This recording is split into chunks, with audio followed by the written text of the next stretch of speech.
Hey, you want to go for a ride? No, thanks. No thanks. What does that mean? I don't want to go. Go where? For a ride. A ride! Hell, that's a good idea. Okay, let's go.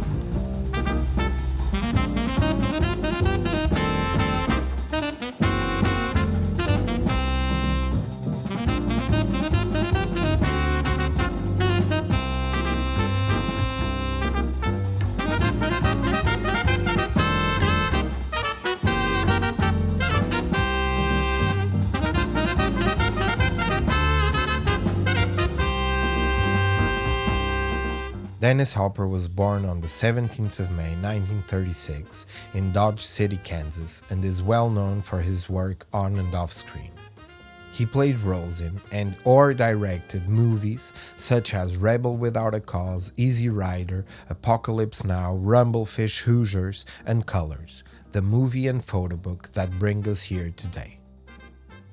Dennis Hopper developed his interest in acting at a young age and studied at the Globe Theatre in San Diego and the Actors Studio in New York. He made his big screen debut in 1955 in Rebel Without a Cause, but it was his counterculture movie Easy Rider, which he directed, co-starred and co-wrote, that first made him part of Hollywood history. The movie, produced by Pete Fonda and starring Jack Nicholson, with his first Oscar nomination for his supporting role as George Hanson, the football helmet-wearing, booze-loving Southern lawyer companion, challenged the aesthetics and the attitudes of that time, focusing on two heroes and non-villains that talk immorally about drugs and do whatever suits their will. Maybe more importantly, Easy Rider, with its low budget and independent production, positioned the author's ideas and intentions at the center of the movie, characteristics of the new Hollywood era of filmmaking which this movie helped develop. Just as in Easy Rider, we can see Hopper's way of thinking, his influences, his attitude towards art in the other mediums he explored, whether it be poetry, painting, or photography. Hopper was a product of his time and surroundings, as shown in a series of interviews he gave to Jessica Hundley and Victor Bockris, published in Tony Shafrazi's book, Dennis Hopper Photographs 1961-67. He talks about going to high school in the 40s at the beginning of the abstract expressionist movement and how this movement influenced him. He states, "When I started, I was shooting everything around me. All the time. I was shooting reality, but I liked the idea of shooting flat on, having no depth of field, and in the process creating photographs that were similar to paintings. So I was a product of abstract expressionism every day, things I would come across that would become abstract if you isolated them. The abstract photography was really all that I was really interested in at the time, and I did more of that than probably anything else." And this is perfectly visible in his earlier photographs.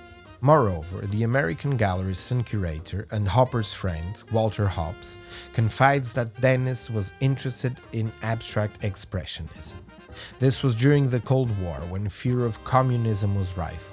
He had a bumper sticker on one of his cars that read, "The only ism for me is abstract expressionism." While a lot can be said about Hopper's photographic work, it's this early interest in abstract expressionism and wall markings and his surroundings that can also be seen in this book, Colors, the Polaroids, that I find particularly interesting. Colors, the movie, is about late 80s LA gang culture and the relation of two cops played by Sean Penn and the late Robert Duvall with the community and themselves.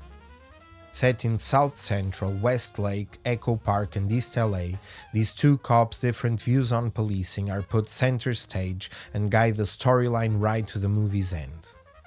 While the movie centers on this relationship, the secondary storyline revolves around the Bloods and the Crips and their presence in the community. And, throughout the movie, Hopper reminds us graphically of this presence in different ways.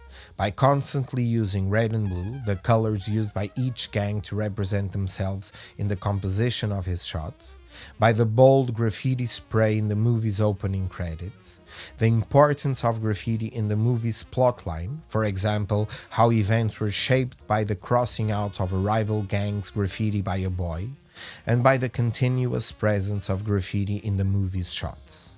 These visual cues don't appear by accident. They are a consequence of Hopper's context, his gaze, and his feelings about the city, splendidly documented in these Polaroids.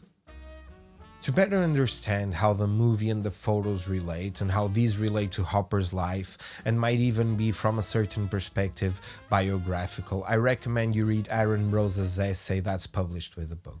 His insights are extremely interesting, and they invite us to look at these works beyond immediate impressions. To us, it's how they reflect Hopper's connection to abstract expressionism that matters most, an idea that Aaron also explores.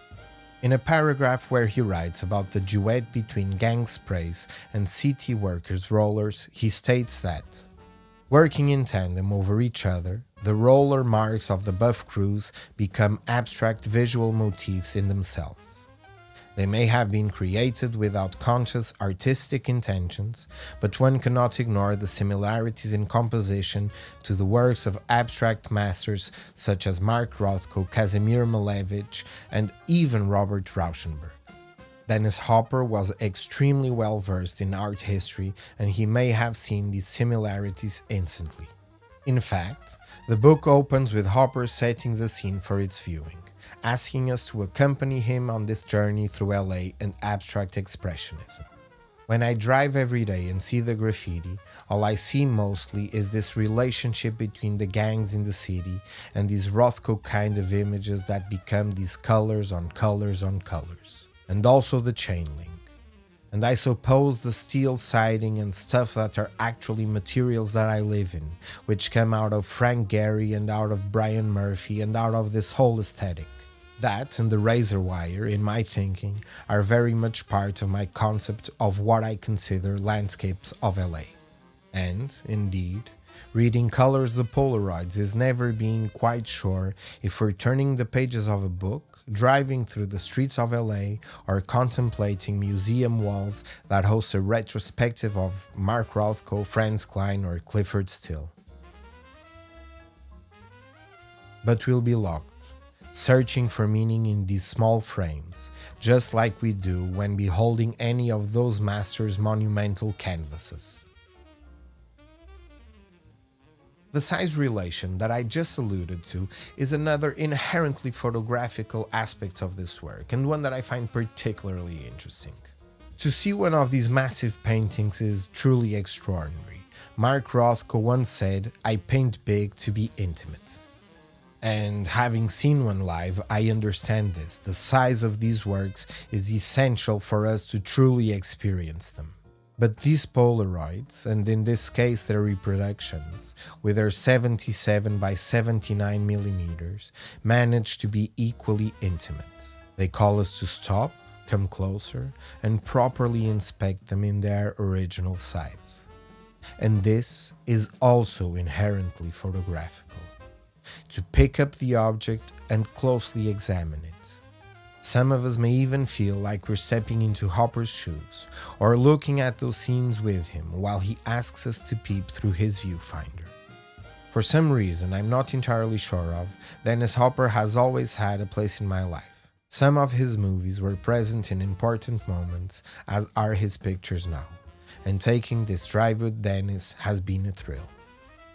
As we reach the end of this video, I hope you leave with some sort of appreciation for Dennis Hopper's photography, and that you end up learning something from his attitude towards art. Like Hopper, we are the product of our surroundings, and we can and we should look to be influenced by other artists and art forms. It can only enrich our work and our understanding of others' works. New and fresh ideas can broaden our perspectives and ultimately feed and give deeper meaning to what we create. As always, thank you for watching, drop a like, subscribe, and see you in the next video.